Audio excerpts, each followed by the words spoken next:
Welcome to the Slop Farm. Enjoy the video.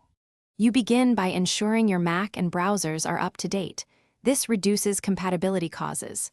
Once updated, open Safari or your browser and enable the pop-up blocker in Preferences. Turn on the setting and block third-party cookies if present. Make sure to quit and relaunch the browser after toggling these options. It forces the new protection to load.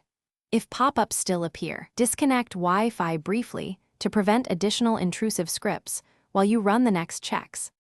Once done blocking, inspect browser extensions and remove anything you do not recognize or recently installed.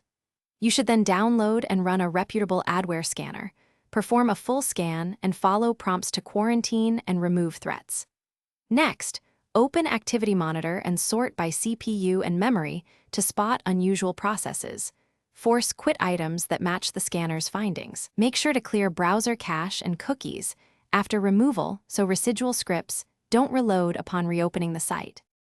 To finish, harden your Mac by reviewing notifications and revoking website permissions that allow alerts. Then open System Preferences and remove any unknown profiles or suspicious login items because configuration profiles can reintroduce pop-ups. Restart your Mac so changes fully apply. If pop-ups continue, boot into safe mode and repeat the adware scan and extension review.